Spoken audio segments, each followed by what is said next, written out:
Hey everyone, Jackie K here.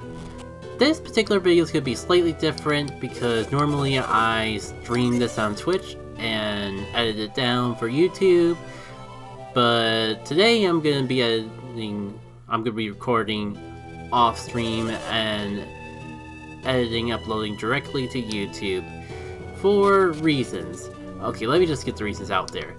So last stream, I covered this area, but it was right around the time I released a different mod.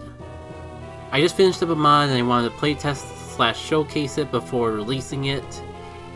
So I used my Dawn of Djinn save file for the Djinn mod, and I figured that I'd just come back and record this on my own time, especially considering the surprises that would come up ahead.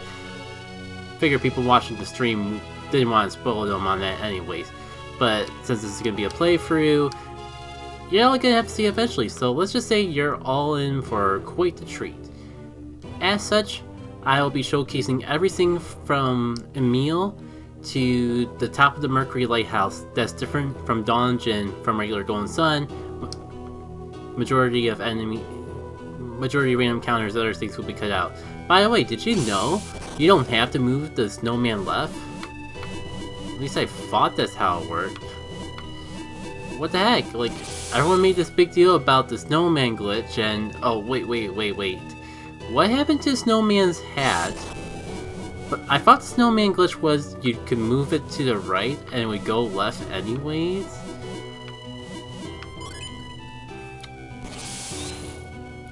But maybe it's just the fact that the head got clipped. I don't know. I always wanted to do a snowman glitch because I've always been seeing people make videos of it. And of course when I finally think to do it and try to pull it off, I screw it up completely. Anyways, with the way Dawn of Djinn has been so far, it's kind of obvious that the Ginny that we get here is going to be a little bit different. Totally not in a broken way.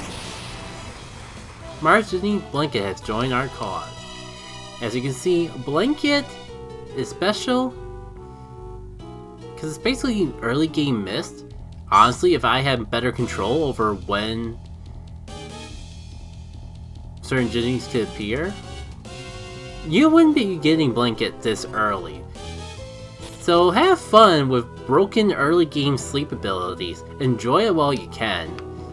I almost forgot to pick up this totally veil from the chest while I was here. I think we've gotten the right tiers. I don't think I've ever actually had a proper chance to showcase, and I'll probably end up hoarding items because of the way my gameplay style is.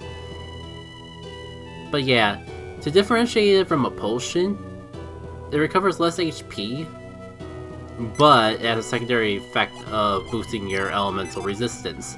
Something to keep in mind for tough fights and all that. I also just figure I say hello to the people. Oh, that's right, I can't talk to anyone. Totally nothing else different in here.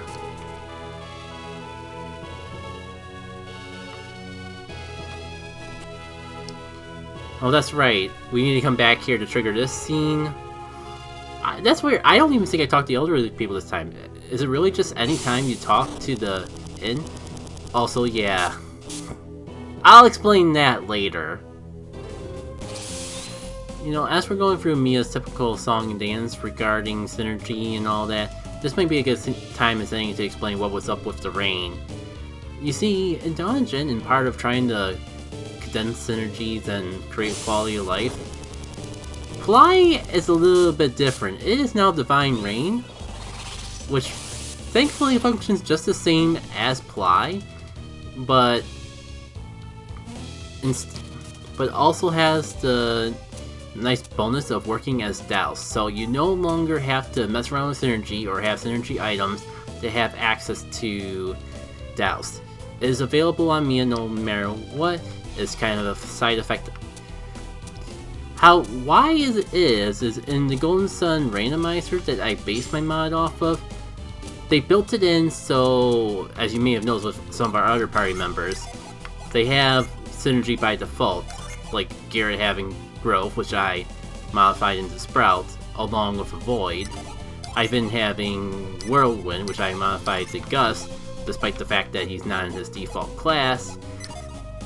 For some reason, they just, instead of doing it with Frost or something, they decided to make Ply a synergy that Mia had no matter what, despite the fact it was a healing synergy.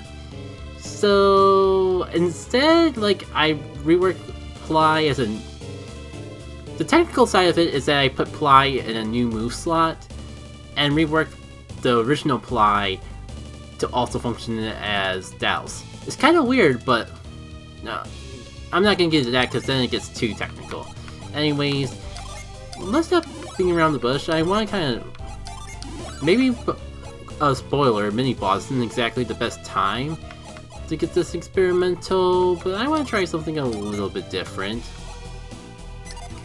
Actually, maybe I'm being a little too bold. Like, someone should have Cure for this fight, just saying. So yeah, normally this is a normal enemy encounter, but instead I made it a brand new enemy, quote-unquote, the Lizard Guard.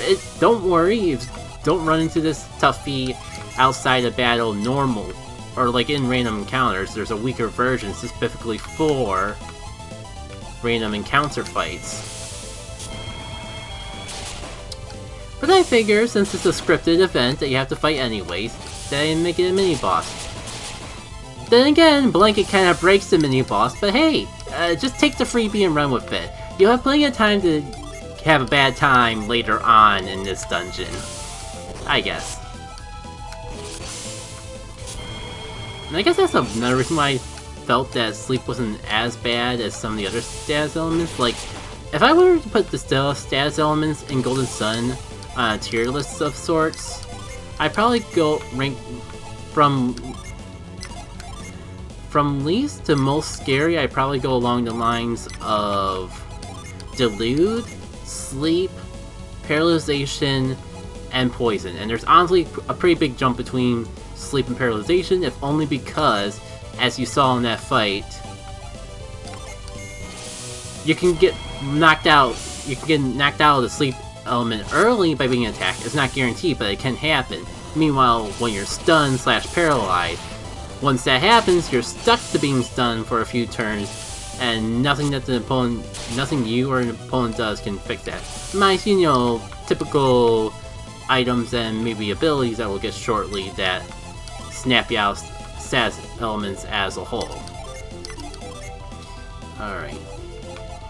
You know, this Lizard Guard is nowhere as tough as I remember it being, and honestly that's a little worrisome. It kind of gets me concerned that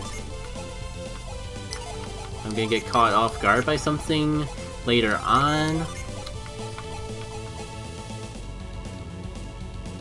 Also, yeah, it's starting to hit to me that this is not a good class for Garrett, if only because side passing isn't exactly a go-to idea for me in this sort of scenario. Like, Garrett is probably the person I would least want to do side pass with. Again, Delude's not completely useless, especially if you balance your game correctly to actually have them do basic attacks so they actually can miss while they're Delude. But part of the reason why I wanted to really push giving players access to Delude as early as possible is because you're going to start running out the enemies that actually do basic attacks. Well, for one, they start doing basic attacks less and less frequently the later on in the game they go, to the point where they're no longer existing after a certain point. Apparently we didn't fight this guy long enough, but yeah, that was from one attack. Ivan used to have a full, nice and healthy health bar. But it's fine because I used both Letter and the resist lowering synergy, which I forgot did 40. So that should be a good chunk of damage, and we should be pretty good for the rest of the fight. God. Delude would be so broken if it worked with physical attack synergies as well. Actually, did it show off what the item it dropped was? It doesn't drop an item? Fun developer trivia while I'm working my way back here then. Originally, like, I guess I felt bad of how hard that mini-boss was, so I made a drop of Water of Life, or I think at this point it would be the mod's equivalent of the Sacred Fetter, or the Divine Wing, whichever one's stronger of the two. And so I might as well just keep talking because we're about to have Mia join the party, and there's a few little things that are different about her that I want to talk about. So it's like, oh, you're here to investigate the lighthouse. You're here to go for the lighthouse too, aren't you? And it's like, even if you say no, you can't deny it. I know you're here for a reason. Normally people aren't allowed, but you're special. I'll make an exception. Let me go with you. I'm probably gonna need your help anyways. I guess I'll leave this in to prove that I wasn't lying. The normal lizards are here, even if they have a different name. So you don't have to worry about fighting mini-boss versions every time you encounter one. I did take that into account when making the game, I swear. So Mia is Water Seer. On the surface she's the same because, again, I didn't get as experimental with classes as you would think. But as you might have saw when we quickly gone into the synergy things, there are a few things that are a little different. For one, we have Cleric's Ply. Your standard Ply, but also with a little bit of synergy healing in and of itself.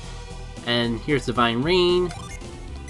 If we use it into the one of the 3 puzzles that require Ply normally, it'll work as Ply for everything else, but it doesn't become useless everywhere else in the game because it also doubles as Douse. Went over that already, but just to be sure. Let's go into her equipment, and her having 2 different Plies will make a little more sense. She starts off with an Ankh, and I thought this would be like a good opportunity to... If you notice with other party members, I try to make their equipment kind of reflect, or at least show rather than tell, some of the differences this mod has over Vanilla Golden Sun. Garrett starts with an axe, which kind of shows you right away that axes behave a little differently with their speed drop. Ivan gets the first glove that you get, and in the artifact shop you can get your first mint. Mia starts with an ankh rather than a staff to showcase a little difference between staff and ankhs. It's kind of as minor of a difference as short swords and long swords, but still significant. Instead of just boosting your max synergy points, you actually get synergy recovery every turn. So it differentiates the two, and while overall ankhs are better because the gradual synergy recovery is pretty good, it does still give some purpose to a staff if you'd rather worry about your max PP rather than synergy as a whole. And anyways, you may have saw that it bestowed synergy. Let me just unequip this real quick just so I can show you what it means. That Cleric Ply we have is specifically tied to the Mercury Anik. It's not the last. Once we get rid of this, it's not going to be the last time we see that, but case in point. Also, yeah, I just figured that for part of her starting equipment, you might as well have the ability to chill. So you can be a little experimental with her class, with your Djinns, or with Djinns on her, but still be able to use Frost / Chill for situations you need them for. Speaking of experimental, I think for the fun of it, I'm gonna try having Mia as something besides her default class, just to spice things up for a bit. We still have access to Cleric's Ply because of the staff, so I think we have some room to have fun with it. Also, I just realized I never talked about her items. Like, she also starts out with 2 quote-unquote brand new items, Fortified Cookies. They're the next level in synergy recovery, plus, kind of like how the Rally T boosts its attack, or the Nerari's Tear boosts its resistance, these cookies will boost defense, as well as do their standard healing abilities. All things to keep in mind for more intense battles, I suppose. Now, I don't think I'll have really anything else to note until we get to our next scripted fight, so I'll see you all at that point.